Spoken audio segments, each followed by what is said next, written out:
Hello student, आज हम lab में जो है सेफ्टी मेजर्स के बारे में बात करने वाले हैं। लैब में कई बार ऐसी दुर्घटना हो जाती है कि आपके आंख में कोई केमिकल चला जाता है, तो उसके लिए आपको फर्स्ट एड के लिए लैब में आपको मिल जाएगा आई वॉश बॉटल जो स्टैंड में लगा हुआ हो। इसको कैसे यूज करते हैं इसको हम बताना चाह रहे हैं आपको। सबसे पहले इसको आप कैप खोलेंगे और इसके बाद स्टैंड से उठाइए इसको। और यूज करने से पहले मैं बताना चाह रहा हूं कि इसकी अब प्रोसेस क्या है।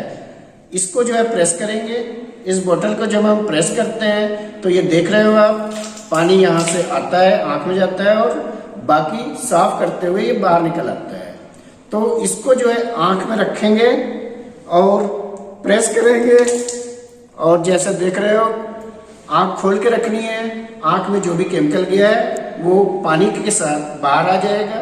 ये प्रोसेस जो है 2 बार 3 बार 4 बार तक करें और आंखों में जब तक जलन हो तो करें।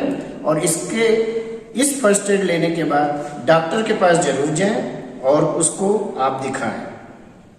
Thank you.